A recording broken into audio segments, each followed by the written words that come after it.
Por el que hoy les hablaré sobre la historia de la Inquisición.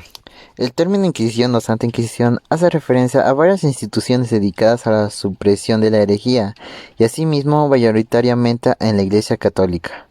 La herejía en la era medieval europea muchas veces se castigaban con la pena de muerte y de esta se derivan todas las demás. La Inquisición medieval se fundó en 1184 en la zona de Languedoc, en el sur de Francia. Este fue para combatir la herejía de los cátaros o albigenses. En 1249 se implantó también en el Reino de Aragón, siendo la primera Inquisición estatal y en la Edad Moderna con la Unión Aragón de Castilla. Esta misma se extendió con el nombre de Inquisición Española en 1478 a 1834, bajo la auspicio de la monarquía hispánica, cuyo ámbito de acción se extendió después de los territorios conquistados en lo que hoy actualmente se denominaría América. La Inquisición portuguesa fue en 1536 a 1821 y la Inquisición romana fue de 1542 a 1965. Sus víctimas eran seres humanos e incluso animales, causados de brujería o de homosexualidad. En 1600 se emitió la orden de no incoar más procesos por sodomía o por blasfemar o por también practicar bestialismo. La herejía, que eran los cristianos que niegan algunos de los dogmas institutos por la Iglesia Católica o por acusación de judaizar en secreto, aunque en los países de mayoría prestantes también hubo persecuciones, en este caso contra católicos o contra reformadores radicales como los anabatistas y contra supuestos que practicaban de brujería. Los tribunales se constituyen en el marco del poder real y local que generalmente adecuado para cada caso concreto y no constituyen una institución específica. Origen. En los comienzos de la Iglesia, la pena habitual por herejía era la excomunión, cuando los emperadores romanos convierten el cristianismo en religión tolerada en el siglo IV. Los herejes empiezan a considerarse como enemigos del Estado, y en su momento San Agustín aprobó con reservas la acción del Estado contra los herejes. Asimismo, la respuesta fue el resurgimiento de la herejía de forma organizada. Esto se produce en el siglo XII en el sur de Francia, un cambio de opinión dirigida contra la doctrina olbigense, en la cual no coincidía con los puntos de vista de la Iglesia Católica. Fue con la relación a la salvación, el matrimonio y las otras instituciones de la sociedad.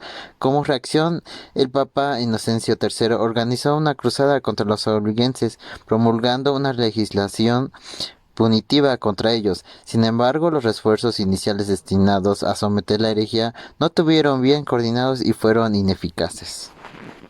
Ahora bien, ¿qué es un proceso inquisitorial? Para conocer más, es aquel proceso judicial característico del derecho inquisitorial cuyo principal rasgo consistía en la aplicación del principio inquisitivo, en contraposición al principio contradictorio, también conocido como acusatorio o dispositivo.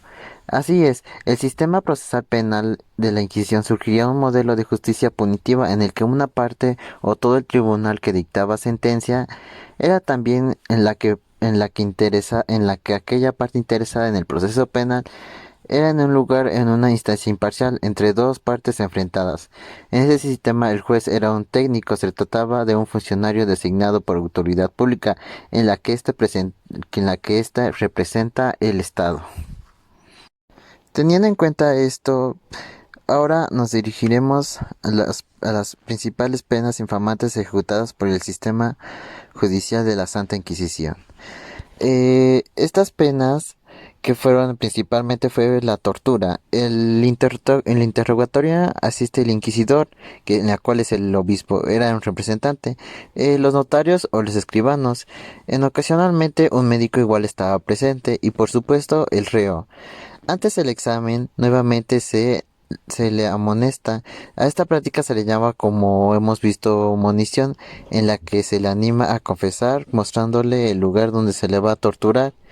y si aún no se negaba a confesar se procede a torturarlo, pero primero de esto se anota la fecha, los asistentes en el nombre del interrogatorio, y después de esto, luego mediante el reloj de arena, pues la tortura no tenía en puridad que extenderse más de media hora, y tras desnudarlo, las mujeres podrían cubrirse por unos pañuelos o de sí mismo se da comienzo al interrogatorio bajo un tormento.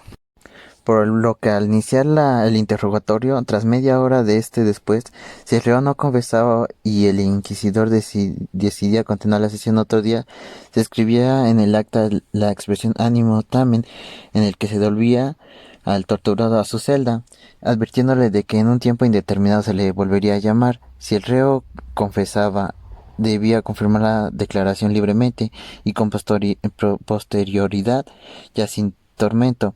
La particularidad de tal confirmación en oposición del derecho penal común es el que el reo no se le leía su anterior declaración para que simplemente la rectificara, sino que debía hacerla de nuevo de su propia voz, y con esto objeto en el que el inquisidor pudiera detectar contradicciones o pudiese descubrir razones para encausar a otros herejes, si bien podía leérsele en ocasiones el sumario, pero refrescarle la memoria.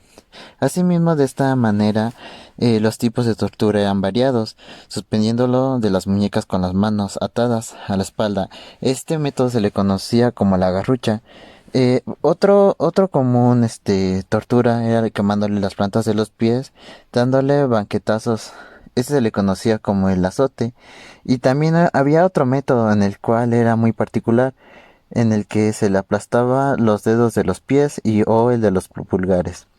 Este se le conocía como la pulgares, en el cual era por medio de un artefacto metálico y se le colocaba entre los dedos que eran los pulgares. Por otra parte, cabía la posibilidad de que por alguna lesión, fractura en el pasado defecto corporal, el acusado no pudiese ser sometido a un tipo concreto en el que se suplició. En el tal caso, un médico o varios emitían un dictamen en el que se añadía el acta.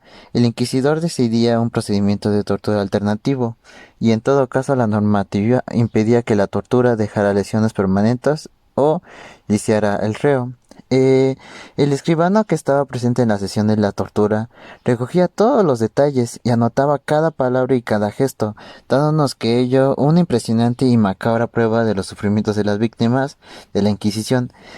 Había un ejemplo de estos documentos en el que se trataba de una mujer que era una gideoconversa, acusada de seguir practicando su antigua religión por no comer carne de cerdo y cambiarse de ropa los sábados, aunque ella cuando es puesta en el potro desconoce completamente la acusación y lo que le han confirmado los testigos de cargo, pues esta era la forma de actuar de la Inquisición, que el reo confesara sin que se le dijera qué supuesto delito había cometido.